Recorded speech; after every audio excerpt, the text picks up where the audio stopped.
معاشرہ تو تشکیل پاتا ہے، ہزارہا لوگ ملتے ہیں، اس میں ایک صفائی والا بھی اتنا ہی کنٹریبیوٹ کرتا ہے بلکہ زیادہ کرتا ہے۔ اشرافیہ جو گند ڈالتی ہے صحیح کسی بھی طرح کا، تو وہ معاشرے کی تشکیل میں تو جن کو برے صغیر بہت میں نمایاں رول ہے جو کہتے ہیں جی یہ مینیل جابز ہیں، یہ کمی کمین ہے، ایکچول تو وہی ہوتے ہیں، معاشروں کا حسن تو وہی لوگ ہوتے ہیں۔ صحیح۔ تو ہر جو ینگ سکالرز ہیں، جو ریسرچ زیادہ صرف یہی نہیں ریسرچ ہوتی کہ 50,000 قسم کی پرابلم نکال کے بتا دیں، کچھ طاقتیں بھی ہیں، ان کو بھی ذرا ڈائگنوز کریں، اور اس میں یہی طریقہ ہے کہ آپ جس بھی شعبے میں آپ کا انٹرسٹ ہے، کیونکہ دلچسپی کے بغیر کام ہوتا نہیں، تو آپ اپنے شعبے کے لوگ منتخب کریں، کوئی 150 رول ماڈل نکال کے رکھتے ہیں کہ جی یہ شاعری میں ہے۔ اور ایک چیز ہے کہ اس کا کرائٹیریا یہی ہو کہ جو آپ کے قومی سطح پہ جو لوگ نظر آتے ہیں، چاہے وہ پھر 100 نہ نکلیں، 20 نکل آئیں، 10 نکل آئیں، تو یہ جو آئی ڈی شہباز والی جو لاٹ ہے، جنہوں نے ان جو راندہ درگاہ لوگ ہیں، جو خاک نشین، جو 5000 سال سے فاتحین اور غاصبوں کی جو مار سہتے سہتے جن کی یہ حالت ہو گئی تھی، جنہوں نے ان کو مسیحت دی اور ایک مسیحت کا قابل فخر ان کو بھی اس میں دیکھیں، اس میں میری خواہش ہے کہ میں سمبولک جو ڈاکٹر مارٹن سیموئل تھے جو بانی ہیں مارٹن پور کے، ان کا خاکہ شامل کریں، ہم ایف سی کالج کے جو فاؤنڈر ہیں، سینٹ پیٹس کالج کے جو فاؤنڈر ہیں۔ اب دیکھیں، غور کریں آپ، وہ کس لیول کے لوگ تھے، انسانیت اور مسیحت کی روح کو جنہوں نے، یعنی جو ہزاروں سال سے اپنی ہی سرزمین پہ رل رہے تھے، ان کو انہوں نے اٹھایا، بالکل، اور دنیا کی فرسٹ ورلڈ کی آسائشیں چھوڑ کے، کوئی لیا میں گاؤں آباد کر رہا ہے، کوئی خانیوال کے ریگستان سلویشن آرمی میں آباد کر رہا ہے، کوئی ساہیوال میں، اور لوگوں کو، پسے ہوئے لوگوں کو برِ صغیر کے کونے کونے سے لا کے ان کو سیولائز بھی کر رہا ہے، ان کو تعلیم بھی دے رہا ہے، ان کو مسیحت بھی دے رہا ہے۔ یعنی ایسا لگتا ہے کہ مسیحت ان کی لیسٹ پرائورٹی تھی، پہلی ان کی بقا، انسانیت اس میں سب سے اوپر تھی۔ اور آج جب میں دیکھتا ہوں کہ ہماری کوئی بھی ڈینومینیشن ہو، ہم کسی کو اس میں کوئی طنز یا مزاح والی بات نہیں، آج جب میں دیکھتا ہوں کہ کوئی بشپ آف کنٹربری کو جا کے پریچنگ کرنے جا رہا ہے یہاں سے، کوئی ہمارے ینگ جو پریسٹ ہیں وہ بشپ صاحب کو پریچنگ کرنے جا رہا ہوتا ہے، تو وہ کیا لوگ تھے جو اس وقت آسائشیں چھوڑ کے انسانیت کی خدمت کرنے یہاں آ رہے تھے۔ تو کتنا سیکریفائس کیا انہوں نے، کس لیول کا سیکریفائس تھی، یہ تھی مسیحت کی تعلیمات، اور جو سپرٹ تھی کہ وہ جو دبے ہوئے لوگ ہیں ان کے لیے۔ اور آج زیادہ تر تبلیغ یورپ اور امریکہ میں ہو رہی ہے اور لوکل لوگ کر رہے ہیں، اور زیادہ تر میرے جیسے کر رہے ہیں، پتہ نہیں وہ کیسے کرتے ہوں گے لیکن کر رہے ہیں۔ اور ایک وہ تھا جو، یعنی آج بھی آپ لیا جانے کا سوچیں تو آپ 10 دفعہ سوچتے ہیں، یا یہ پادری جو گوٹ اگر کوئی سانگڑ کے دور دراز علاقوں میں جانا چاہے، یا مارٹن پور جانا چاہے، یا کوئی خانے وال میں جو سلویشن آرمی نے آباد کی ہے، وہ جو اس کے بانی تھے وہ کوئی کمشنر تھے ریٹائرڈ، ولیم بوتھ ٹکر شاید ان کا نام تھا، جنہوں نے خانے وال کی سراؤنڈنگ میں گاؤں آباد کیا۔ کیا کام کر کے گئے ہیں، دیکھیں کہ آج بھی ان کے نام زندہ ہے۔ ٹھیک ہے، اور ہم ان کے ساتھ جو کر رہے ہیں، لیکن ایک چیز ہے کہ کہیں پتہ نہیں ہم میں کوئی نقص ہے، یا ان کی تو خیر وہ تو عبادت سے بھی بڑھ کر ان کی ریاضت تھی انسانیت کے لیے، لیکن سیلف سفیشینٹ نہیں ہو سکے، ہم سسٹینیبل نہیں ہو سکے۔ آج بھی جا کے، یعنی ہمارے باپ دادا، ہم جو ان کے جانشین ہیں، وہ آج بھی جا کے ان سے مانگ رہے ہیں، ان کے بچوں سے مانگ رہے ہیں کہ جی وہ چل نہیں رہے، یا یہ اب یہ لمحہ فکریہ ہے، اور یہ ہمیں ان موسنوں کو بھی ہر وقت یاد رکھنا چاہیے۔ اور میرا خیال ہے کہ ان کا صرف زبان سے نہیں، ان کو خراج تحسین پیش کرنے کا ایک ذریعہ یہ ہے کہ ہم ان کے بنائے ہوئے ادارے جو ہیں، جس فکر سے وہ بنائے گئے تھے، ان فکر سے ان کو قائم رکھیں. ان کو اگر بڑھا نہیں سکتے تو ان کو قائم تو رکھیں. بالکل. یعنی مارٹن پور اسکول سے سیمول مارٹن برک نکلتے ہیں, اور سٹی ہائی اسکول سے آئی ڈی شہباز نکلتے ہیں. آئی ڈی شہباز اس خطے کے بر صغیر کے مسیحیوں کا ایسا نام کہ مسیحت, آپ سوچیں کہ 100 سال پہلے یا 90 سال پہلے جب بھی زبور ٹرانسلیٹ ہوا, اس وقت اردو لوگ کتنے جانتے ہوں گے. پنجابی میں انہوں نے مسیحت کا پیغام جو ہے لوکل دھنیں بنائیں, پہلے تو اس کو ٹرانسلیشن کیا. اور میری تو ان کی شخصیت سے واقفیت کوئی 1.5 سال پہلے ہوئی. پہلے زبور کی کتاب دیکھتے تھے بچپن میں, پیچھے ایک بابا کوٹ پہن کے بیٹھا ہوا, لیکن جب میں نے اس پہ ڈھونڈا ان کے بارے میں, ایک ہمارے پادری صاحب ہیں, میں ان کا بھی نام بھول گیا, انہوں نے ان پہ ایک کتاب لکھی ہے عہد حاضر کا داؤد. اس طرح کی 2-4 میں نے جو چیزیں ان کے لیے ڈھونڈی, پھر اس کا پروفائل لکھا. تو میں تو آپ سمجھیں کہ میں حیران ہو گیا کہ ہم نے اپنی وراثت کو کس طرح صحیح استعمال نہیں کیا. چلیں اگر مذہب ہی ہمارا فرسٹ پرائرٹی ہے تو ہم نے پھر اس طرح کے ہیروں کو کس طرح کھو دیا. ان کا کوئی ذکر ہی نہیں ہے کہ یہ کس لیول کے لوگ تھے.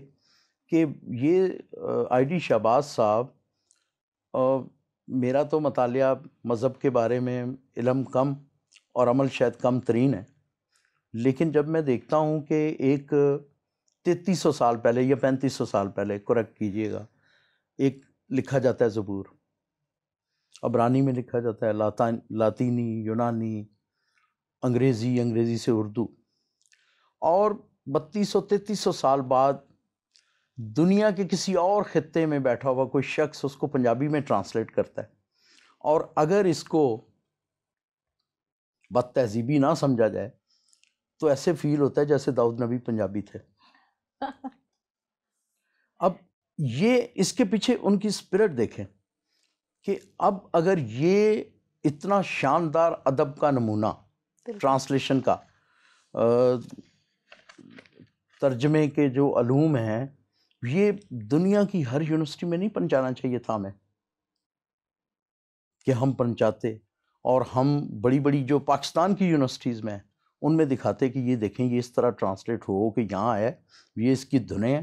تو یہ میوزک سکولوں میں بھی ایک رول ماڈل ہوتا, not only Christian music schools, دنیا کے ہر بڑے, کہ یہ دیکھیں دھنیں.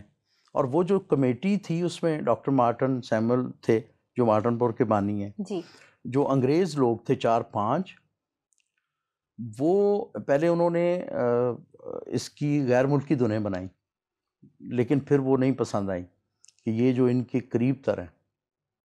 آپ دیکھیں آج جن گھروں میں پنجابی نہیں بھی بولی جاتی ان میں بھی زبور ضرور, بچوں کو بھی زبور کا ضرور پتہ ہے. اور یہ جس شخص کی وجہ یہ اتنی بڑی وراثت ہمارے پاس ہے, ہم چاہیے کہ اس پہ ایک نہیں, ایک وہ پادری صاحب نے جو کتاب لکھی ہے, میں سمجھتا ہوں کہ بڑا ان کا اچھا کام ہے, یا یہ میں نے اس میں ان کا ڈیٹیل پروفائل لکھا ہے, اس پہ تو کئی کتب ہونی چاہیے تھی اب تک ان کی زندگی پہ, تاکہ ان سے لوگ انسپریشن لیں کہ آپ اپنی آنے والی نسلوں کے لیے, اس خطے کے لوگوں کے لیے کیا چھوڑ کے جا رہے ہیں. بالکل بالکل. توڑے ہم سب کو خداوند نے دیے ہیں, سب کی نیچر الگ الگ ہے, ہم نے اس کو پہچاننا ہوتا ہے اور ہم نے اس کو دبانا نہیں ہوتا. جو بھی خدمت جس طرح سے بھی خداوند نے ہمارے سپرد کی ہے, ہمارا فرض ہے کہ ہم نے اس کو پورا کرنا ہے. سر, یہ جو آپ کا ریسرچ پیپر ہے اس کے بارے میں آپ ہمیں کچھ بتائیں گے؟ دیکھیں, یہ پولیٹیکل ٹریجڈی کے نام سے یہ 2013 کے الیکشن سے پہلے چھپا تھا. میں نے جو ریسرچ کی کہ 1946 کی اسمبلی, تقریباً اب تک کی ہماری کچھ 14 اسمبلیاں بنی ہیں. اچھا, 70 تک تو اشرافیہ ہی ووٹ ڈالتی تھی, لوگ منتخب ہو جاتے تھے. اس کے بعد 1 مین 1 ووٹ جب 70 میں ہوا تو ظاہر ہے ہماری آبادی کا تناسب ایسا ہے، اور نہ ہی as a nation, as a Pakistani nation ہم اتنے میچور ہیں کہ کوئی مسلمان کسی مسیحی کینڈیڈیٹ کو ووٹ ڈالے، اور نہ ہی ہماری لیڈرشپ پہلے جو 3-4 کی لاٹ تھی اس کے علاوہ یہ انفارچونیٹ ہے کہ امرج نہیں کر سکے کہ وہ یہ ثابت کریں اپنی اپنی پارٹیز میں. تو 70 میں جو پہلا 1 مین 1 ووٹ تھا اس میں کوئی مسیحی نہیں منتخب ہوا. پھر جب نیشنلائزیشن ہوئی، ایک تو یہ فیلنگ تھی، تو اس وقت کے جو ایکٹیوسٹ تھے پروفیسر سلامت اختر، مینول ظفر صاحب اور بہت سے لوگ، انہوں نے کہا جی کہ ہماری تو نمائندگی نہیں ہے. انہوں نے شور شرابہ کیا، اور پھر اس میں 2 شہداء کا ذکر ہے جنہوں نے نیشنل اسمبلی کا گھیراؤ کیا. اس کے بعد وہ گولی چلی، وہ 2 لوگ شہید ہوئے، پھر مذاکرات ہوئے. تو انہوں نے کہا کہ ٹھیک ہے ہم آپ کے بندے ویسے نامزد کر دیتے ہیں، الیکشن میں تو نہیں جیت سکے. اور اس میں کوئی 35-36 لوگ 70 میں انہوں نے کھڑے کیے تھے، لیکن کوئی بھی نہیں جیت سکا، موسٹلی ضمانتیں ضبط ہوئی. اس کے بعد پھر اگلے الیکشن جو ہوئے اس میں بھی کوئی نہیں تھا. پھر یہ سلسلہ ایسے ہی چلتا رہا، وہ نامزد کرتے تھے. اب نامزد کرنے سے یہ ہوتا ہے کہ وہ جو بندہ آپ کو ریپرزینٹ کر رہا ہوتا ہے، جیسے پچھلے پروگرام میں دیکھا کہ آپ 21 لوگ، کبھی کوئی عرفان مسیح تک تو نہیں پہنچا جس کے نام سے وہ منتخب ہوئے تھے. جی. جب وہ گٹر میں مرتا ہے تو اس کی داد رسی کے لیے وہاں کوئی نہیں پہنچتا، اس لیے کہ اس نے منتخب نہیں کیا. اچھا، جب یہ پرابلم اٹھا تو لوگوں نے نعرہ لگایا کہ جی ہمیں جداگانہ چاہیے. مجلس شورا میں ضیاء صاحب نے 82 میں کچھ لوگوں کو منتخب کر لیا، نامزد کر لیا. اس کے بعد یہ سلسلہ چلتا رہا 5 یا 6 دفعہ، 85 جو بھی الیکشن ہوئے 8-10 دفعہ، وہ پورا ڈیٹا اس میں ہے. اس کے بعد اس میں کیا ہوا، جداگانہ میں مسیحیوں نے اپنے نمائندے تو منتخب کر لیے، لیکن اس میں وہ قومی دائرے سے کٹ گیا، یعنی آپ سیپریٹ ہو گئے. اور وہ سیپریٹ وہ ہم نے دیکھا ہے. اس وقت ہم نوجوان تھے، ہم ان الیکشن میں ہم بھی حصہ لیتے رہے سالک صاحب کے پیچھے. ہم اس لاٹ میں جہاں تک مجھے یاد پڑتا ہے کہ سالک صاحب کے علاوہ کوئی بندہ اس کی ٹیچنگ نہیں کرتا تھا. وہ کہتے تھے کہ جی ہمیں یہ چھوت بنا دیا گیا. اور باقی بات سمجھ میں آتی ہے کہ میرے پڑوس میں جو بندہ الیکشن لڑ رہا تھا وہ مجھے لفٹ ہی نہیں کراتا، اور مجھے پشاور سے آ کے بالکل وہی 5000 سال پرانا شودر بنا دیا کہ میری پاکستانی شناخت ختم ہو گئی، اور مجھے جداگانہ میں ٹھیک ہے جی میں اسی پہ راضی نعرے خوش ہو رہا ہوں کہ میں، لیکن اس مین سٹریم سے نکال دیا. کیا ہے جی ہمارا بس بندہ آنا چاہیے. ٹھیک ہے جی، وہ ہم بھگتتے رہے. پھر کچھ سر پھرے، ظاہر ہے اس میں سالک صاحب اور ہمارے جیسے کچھ اور نوجوان تھے جو ان کی بات سمجھ میں. پھر ہم نے کہا نہیں، یہ تو ہمیں قومی دائرے سے ہی آپ نے نکال دیا. تو یہ کوئی تقریباً یہ میرا خیال 20 سال چلا. پھر ایک ڈکٹیٹر نے یہ کیا تھا، ضیاء صاحب نے یہ کیا تھا. اس کے بعد پھر مشرف صاحب آئے، تو ایک ڈکٹیٹر کی بدولت ہمیں پاکستانی شناخت واپس مل گئی. جی. اب آپ جس حلقے میں آپ وہاں پاکستان کے لیے ووٹ ڈالتی ہیں، پاکستانی شہری میں. اب مسئلہ کیا ہوا، اب پھر یہ 2002 سے شاید یہ چل رہا ہے، اس میں ایگزیکٹ ہوں گی چیزیں. اب پھر یہ وہی پہلے والا آ گیا. ایک تو میری پاکستانیت تو بحال ہو گئی کہ میں ڈائریکٹ پاکستان کے لیے ووٹ کر رہا ہوں، لیکن اگین کیا ہوا کہ انہوں نے ایک رکھ لیا کہ جی ہم کچھ بندے نامزد بھی کریں گے. جی. اب نامزد جو ہوئے، ایک تو وہ ڈائریکٹ ووٹ سے نہیں ہوتے، لوگوں کو یہ پرابلم، اور دوسرا ظاہر ہے حسد. 2 چیزیں، حسد تو دیکھیں ڈیولپ ہی تب ہوتی ہے جب کوئی نالائق. اب اس میں ایک جو سب سے بڑی اس میں جو خامی ہے اس میں یہ ہے کہ جو بندہ سماب کی وجہ سے، یعنی سماب کا جی میں کرسچنوں کا ریپریزنٹیٹیو ہوں، اس کو سماب نہیں منتخب کرتی.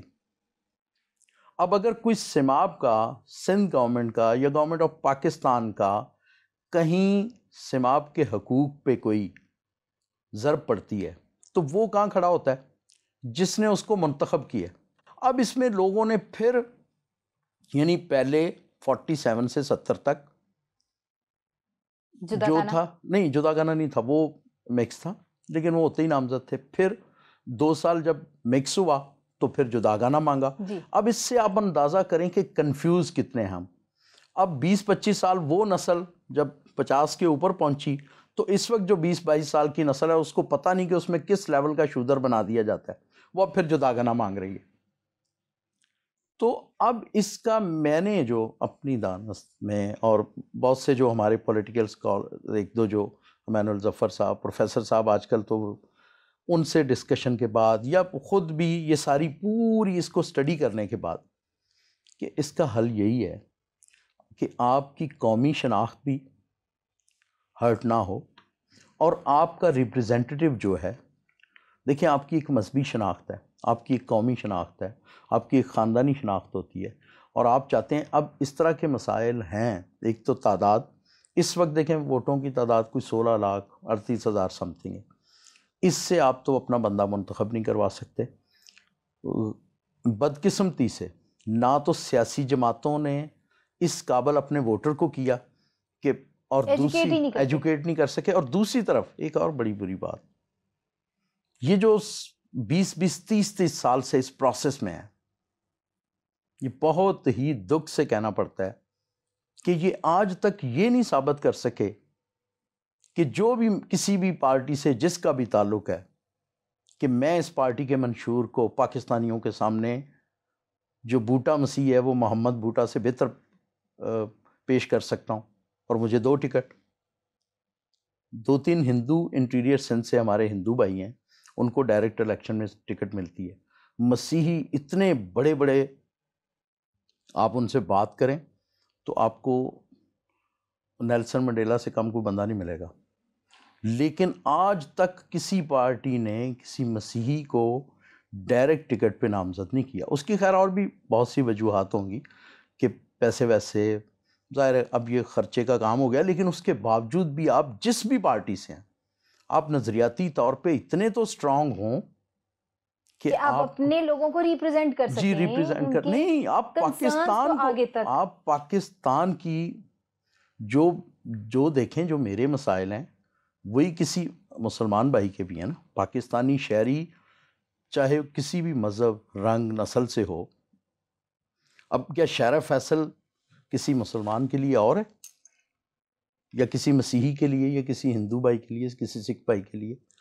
تو اس کی بہتری کے لیے اگر کوئی کوشش کرے گا تو وہ اب یہ نہیں ثابت کر سکے تو اس کا پھر ایک ہی حل ہے کہ تھوڑی بہت آپ سٹرگل کریں کہ آپ دورے ووٹ کے لیے, اور لیکن سٹرگل نہیں کہ بس دورہ ووٹ سن لیا اور بس اس پہ شروع ہو گئے. میں نے اپنی دانش میں اس میں یہ فارمولہ, اور اس فارمولے پہ میں نے صرف اس کتاب میں نہیں لکھ دیا, جنگ اخبار میں چھپا, دی نیشن میں چھپا ایک ریسرچ پیپر کے طور پہ, اور پھر میں نے ہر بڑے لیڈر تک یہ انگریزی ٹرانسلیٹ وغیرہ کروا کے ہر تک پہنچایا کس طرح. اب لیکن جو لوگ وہاں بیٹھے ہیں, مجھے کسی نے یہ بھی بتایا ہے کہ راجہ ظفر الحق جب اس پوزیشن میں تھے تو انہوں نے کسی وہاں کوئی جو وٹنس تھا, اب دروغ بر گردن راوی, کہ انہوں نے کسی مسیحی کو بلا کے کہا کہ دیکھو یہ ریسرچ پیپر ہے, اس کے مطابق ہوم ورک کر کے لاؤ. لیکن اب وہ بیچارہ ہوم ورک کر کے لے کے جائے تو اس کی اپنی سیٹ جاتی ہے تو وہ کیوں جائے گا. یہ اطلاعات ہیں اس طرح کی. لیکن اب ہم اس میں سمجھتا ہوں کہ یہ بہت ہی اپنے آپ سے زیادتی والی بات ہے کہ ہم اس پہ ابھی تک کوئی پراپر, یعنی 70 سال میں ٹریجڈی نہیں ہے کہ پہلے ہم جداگانہ مانگتے تھے, جداگانہ ہوا تو ہمیں احساس ہوا ہم تو چھوت بنا دیے گئے. جب ہمارا وہ چھوت سسٹم ختم ہوا تو پھر ہم وہی مانگ رہے ہیں. تو اس کا مطلب ہے کہ ہم پچھلی 5 سال 21 لوگ رہے, اور اگر ہم یہ کوئی ڈیٹا ویٹا نکالیں تو 42 ایم نے اب تک 70 سال, اور کوئی 200-300-400 ایم پی ایز وغیرہ بھی ہوں گے, کوئی 2-4 سینیٹر بھی ہوں گے. تو یہ لوگ ہم نے کوئی پولیٹیکل سائنٹسٹ پیدا ہی نہیں کیا کہ 2-4-5 بیٹھ کے تو بہت ڈیٹیل سے اس پہ کوئی ہوم ورک کر کے تو گورنمنٹ کو دے سکیں, اور پھر کسی ایک خاص کنکلوژن پہ پہنچ کے حکومت کو کہیں گے جی اس کے مطابق یہ ہماری سفارشت ہیں, اس کے مطابق ہمارے لیے کام کریں. بس وہی والی بات کہ محنت کرنی پڑے گی, کچھ پڑھنا پڑے گا, کچھ ریسرچ کرنی پڑے گی, کچھ وقت نکالنا پڑے گا, کچھ سمجھنا پڑے گا. پہلے ڈائیگنوز ہوتا ہے کوئی بھی مسئلہ اور پھر اس کے حل کے لیے کام کیا جاتا ہے. بات وہیں کی وہیں ہے کہ جو شاید ہم آج درد سے بیٹھے ہوئے ہیں کہ نہیں ہمارا مسیحی نوجوان اپنے معاشرے سے بیگانہ ہے، اس کو اس کے معاشرے سے جوڑنا سب سے پہلا کام ہے. وہ اپنے معاشرے سے اپنی نسبت کو پہچانے گا، وہ اپنے آپ کو اس مین سٹریم کا حصہ سمجھے گا، تو پھر وہ اس میں سٹرگل کرے گا، جی پھر وہ اس میں سے سٹرگل اس کر میں کے اپنی کہیں شناخت بنائے گا، اوپر نکلے گا اور اپنی شناخت کے ساتھ آئے گا، اور پھر جا کے کہیں کوئی بات سمجھ میں آئے گی. تو وہ یہ بھی ہمارے ہی ایک المیہ ہے کہ جو کبھی کبھار غلطی سے پہنچ جاتے ہیں وہ پھر پیچھے والوں کو بھول جاتے ہیں. ایک بڑا خوبصورت شعر آپ نے یہاں پہ لکھا ہے پیج نمبر 17 پہ: تعمیر تشکیل فن میں جو بھی فیض کا حصہ ہے، نصف صدی کا قصہ ہے، 2-4 برس کی بات ہے. کتاب کے ٹوٹل صفحات ہیں 396. ظاہری سی بات ہے 30 منٹ میں ہم سارا کور نہیں کر سکتے تھے، لیکن جتنا میگزیمم ہم کر سکے ہم نے کوشش کی کہ ہم آپ سے زیادہ باتیں کر سکیں، آپ سے کنٹینٹ کو ڈسکس کر سکیں، بتا سکیں کہ اس آئیڈینٹی کو جو ہم سب کی کلیکٹیو آئیڈینٹی ہم کہتے ہیں وہ کیسے کہتے ہیں، کیوں کہتے ہیں. ہم نے کوشش کی کہ کچھ کرداروں کو بھی آپ کے سامنے لے کے آ سکیں. ہمیں امید ہے کہ آج کا پروگرام آپ کو ضرور اچھا لگا ہوگا اور آپ نے کچھ تو یقیناً ضرور سیکھا ہوگا. اسی کے ساتھ پروگرام کا وقت ختم ہو رہا ہے، آپ سے اجازت چاہیں گے. دیکھتے رہیے دوراہا، ملیں گے آپ سے نئے دوراہے پہ ایک نئی سوچ کے ساتھ. اپنا بہت خیال رکھیں.